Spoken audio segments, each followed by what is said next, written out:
much Erie. We love Erie. We've been winning Erie right from the beginning. The storm is here, gang. The populist storm is here, and Biden and the Democrats are absolutely panicked. The whole of the permanent political class is panicked. I mean, you've got to understand, gang.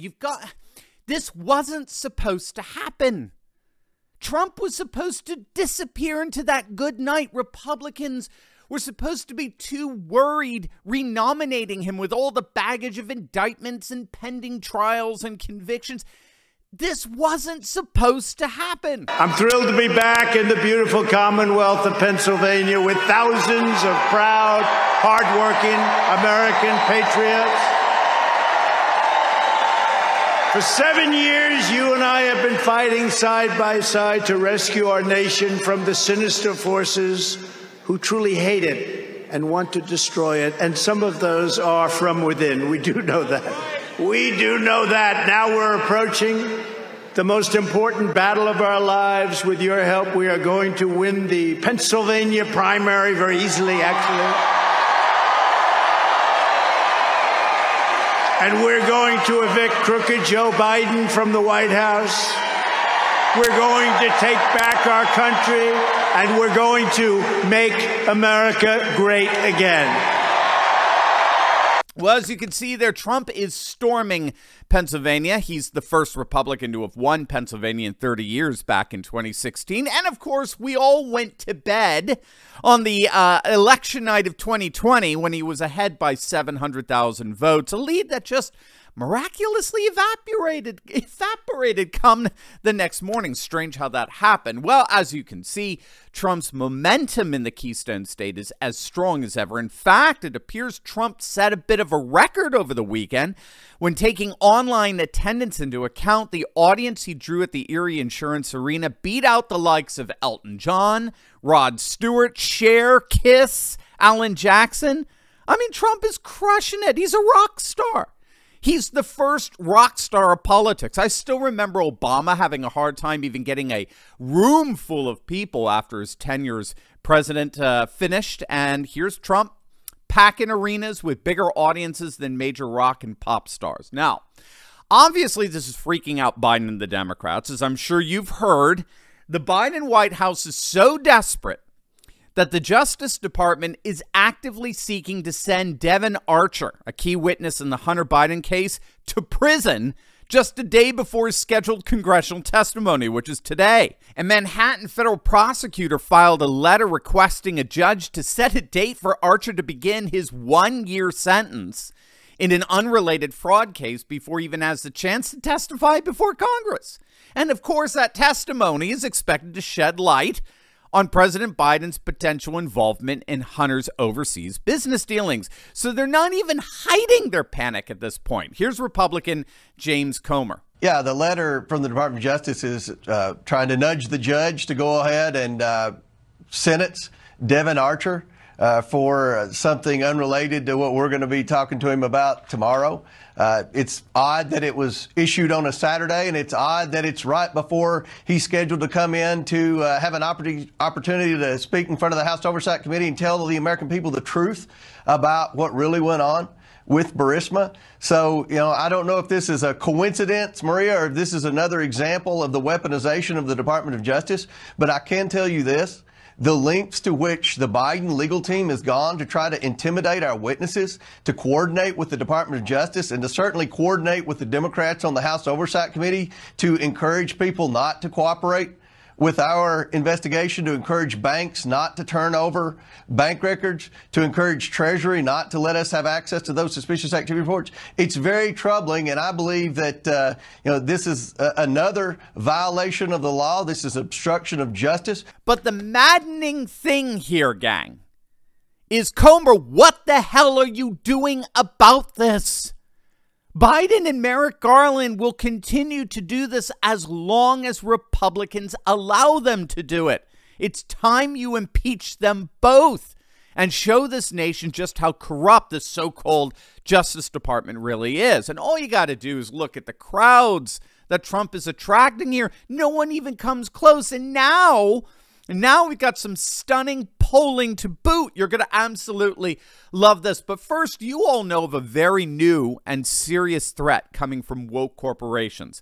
It's called debanking, where woke banks are increasingly closing the accounts of patriots around the globe. And one of the most important areas of protests where patriots are deliberately taking their money out of these woke banks is in the massive buying spree going on currently with gold and silver. We saw this right after the Silicon Valley Bank collapse, where more and more investors began moving their money back to the timeless value of gold. And we've got some amazing friends to this channel who can help you do just that. We partnered with the top-rated precious metals company Goldco, who've helped patriots across the nation move over $1 billion into gold and silver. You heard that right, billion with a B. They're amazing. Click on that link below right now. And for those with retirement accounts, the patrons over at Goldco are offering up to $10,000 in free silver when opening up a qualified IRA account with them. And for cash buyers, you're going to love this.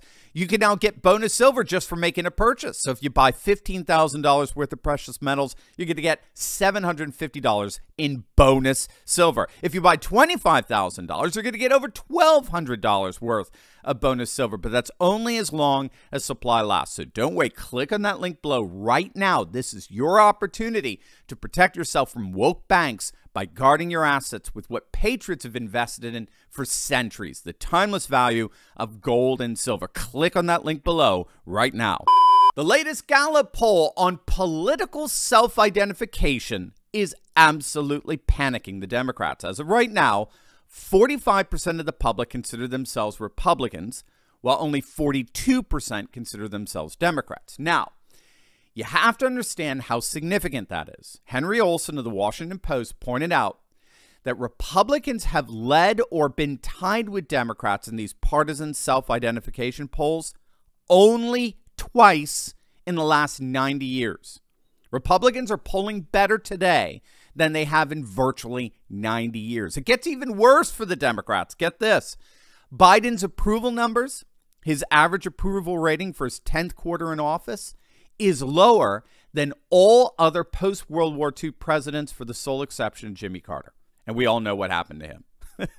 Biden is polling worse than virtually all other post-World War II presidents, for the exception of the one who went on to experience one of the worst political defeats ever for an incumbent seeking re-election. Now you know why they want to arrest Devin Archer and throw him in prison. Rich Barris over at the People's Pundit had a great tweet. It was a retweet of Sache Levy of The Reckoning, and he made an excellent point. Levy noted that two fundamental dynamics drive broad public sentiment: morals and self-interest. So when we talk about things like, it's the economy, stupid, he argues that that's symbolic of the self-interest component, right? We're voting for our wallets, what's in the best interest of our wallets. Now, on that basis alone, 2024 favors Trump significantly. Remember, many economists believe a recession is either right around the corner or it's already here, and no incumbent has won re-election successfully if a recession occurs anytime in the last 2 years of his term in office. So this is why the legacy media is so reluctant to use the R word, right? Recession. So from the vantage point of self-interest, 2024 is already radically favoring Trump. But it's not just self-interest. There's also a moral dynamic always at play. And this is precisely what the legacy media so successfully pushed in 2020. That Joe Biden was this morally upstanding man who's the victim of Russian disinformation with this Hunter laptop hoax. Much has changed since then in terms of his moral dynamic. On the question of Biden's benefiting from his son's business dealings, we're now in the midst of an ever-evolving story where, with each passing day and new revelation, Joe looks more and more like a manipulative crime boss. And with all of these weaponized indictments, now it's Trump who looks to be the victim of a smear campaign, or even worse, jail. And so what this fellow Seth Levy argues is that if public sentiment concludes that the tides have turned and Trump is now the economically good and morally right candidate, he will be on his way to re-election as the 47th president of the United States. And if the crowds in Erie, Pennsylvania are any indicator, that is precisely what we're seeing. Hey gang, I know what it's like to feel alone out there in these turbulent times, but I broke free. If you too have been looking for a community with like-minded patriots who are serious about resisting globalism, building a parallel economy, and having intelligent and deep fellowship on a regular basis, then you've come to the right place. In my Courageous Patriot Insiders community, we're building a close-knit movement of, by, and for patriots who are breaking free from the outrage and despair cycles of the mainstream media and taking on the fight against globalism. Every week, I deep dive into the content I can't share on big tech and give you the cliff notes on the truth of how patriots just like you are building up their communities, starting patriot businesses, and fighting the woke in both public and private.